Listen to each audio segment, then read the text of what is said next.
founder is David Rockefeller. The organization is certified by the Royal Family of England, incredibly, and that the co-chairs are Rupert Murdoch and Lloyd Blankfein of Goldman Sachs. Rupert Murdoch is the Fox News media mogul. He owns so much of the media. Time Warner, but he also has huge stocks in Wall Street Journal. Right.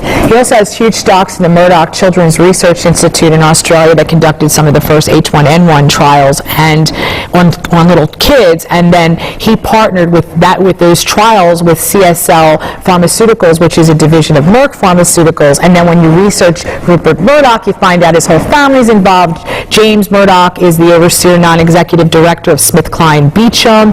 His mother is also a producer of H1N1 swine vaccines. Which is the competitor, SmithKline Beecham, to Merck. So here you got Rupert overseeing Merck. You have his son James overseeing SmithKline Beecham, and then you have his mother, who's in charge of the Royal Women's Family Hospital in Melbourne. So his whole family is involved in the medical industry, the hospitals. His daughter-in-law was overseeing the trials at the Murdoch Children's Research Institute. Exactly. So what you have is a corporate shell game that allegedly we have competition in every industry, such as the pharmaceutical industry. You have Merck, the giant vaccine manufacturer. You have SmithKline Beecham, giant, Novartis.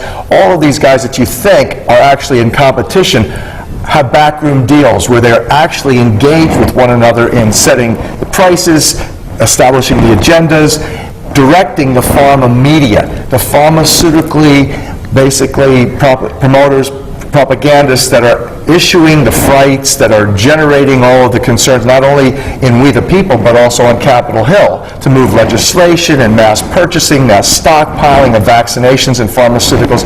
Billions and billions of dollars are generated in this way. And then Goldman Sachs, who co-chairs with Rupert Murdoch, who everybody knows, huge. Goldman Sachs has been on the news every day. You hear about all the stuff in the fraud that he's committing, which we'll get to. But he's also the huge stocks in ABC Disney.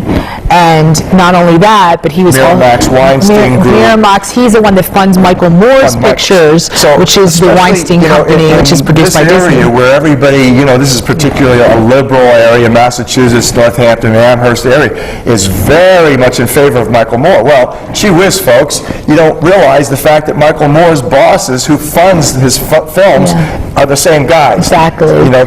The Blankfein, Goldman Sachs, Weinstein brothers. Well, he did a film against the insurance agencies, and do you think they were? Why were they? It was controlled opposition. So let's define that. That's actually called controlled opposition. Literally, they have to have some alternate voice. They have to have somebody on the left versus the right, because that's what you do. You divide the sheeple. That's the method of one of the premier methods of propaganda. If they didn't have an opposing voice, then we would all know that there's a fraud, and we would all know that there's no, quote, freedom of speech. But so you have Michael Moore funded by these guys who literally use him as controlled opposition, and he actually states what part of the truth. The Bible talks about a half-truth being a complete lie. You lay out a half-truth that doesn't give you the full picture, that if you had that full picture, you'd really see the wizards pulling the strings, like Michael Moore's financiers, Lloyd Blankfein and the Harvey Weinstein brothers. All these are the people who are investing then in the tragedies and the travesties, the industries, such as security industry. Look at what happened after 9/11. Look at what happened in healthcare after H1N1. And now currently they're saying that we're going to have H5N1 this coming fall recombined with H1, according to the officials. This moves vast industries, infection control industries, medical industries, pharmaceutical industries, security industries. All of these major industries, incredibly, are directed heavily by the graduates of Goldman Sachs, Lloyd Blankfein's group. In fact, if you look at who runs the United States Treasury over the past decades, it's always been a graduate of Goldman Sachs. And I was going to ask you, you just did an article regarding Goldman Sachs' involvement with Corexit, this chemical that's being used on the Gulf.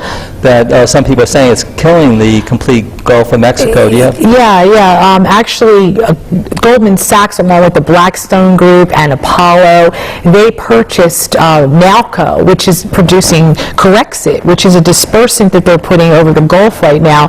And what that does is it actually hides the oil. The oil comes to the surface, the Corexit is sprayed, and it goes down lower into the sea level, but it's really like sweeping it under the carpet. It's not really doing anything to get rid of it. It's actually making it worse.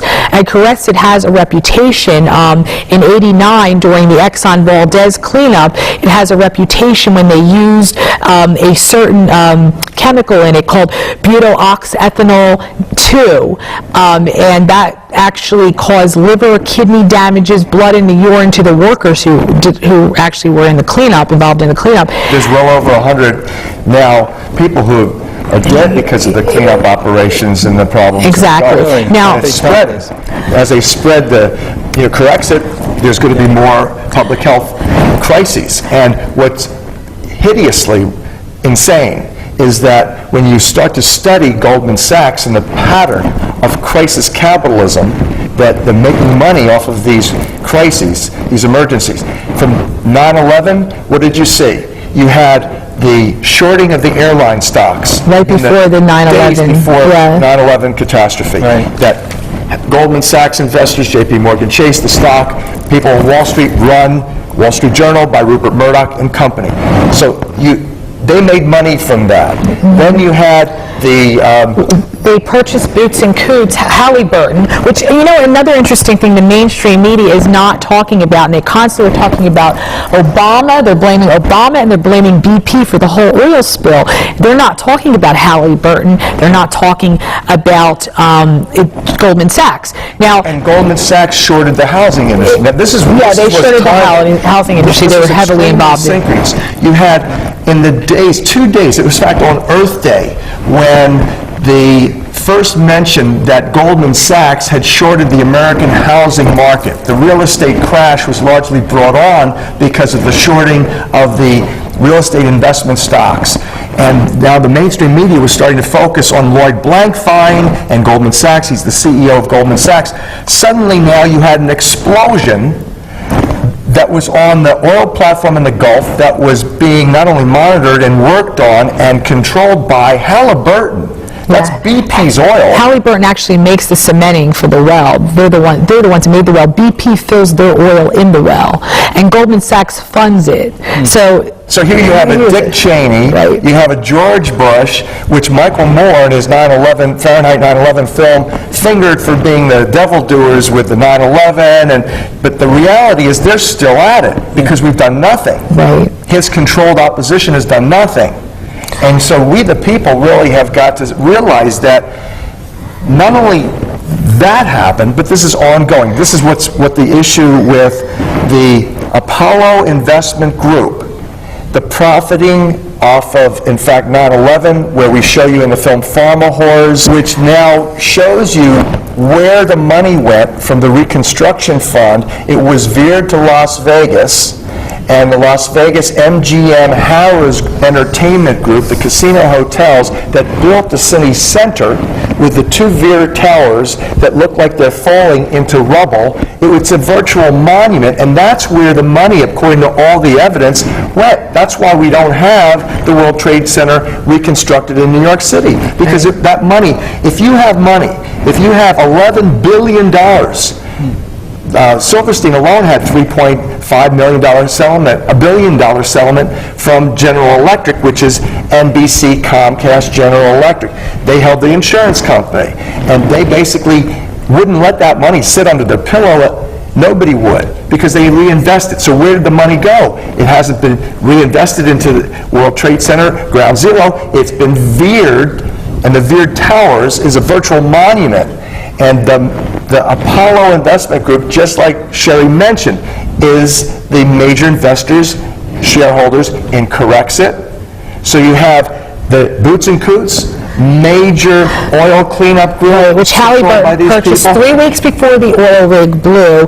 Halliburton purchased this. Boots and Cooch was the largest oil cleanup firm in the world, and at the same time, that's when Goldman Sachs shorted BP. 44% share. They took 44% of their shares out of BP right before, at the same time as before Halliburton explosion. purchased So you had Boots and not Cooch. only a diversion of the mainstream media where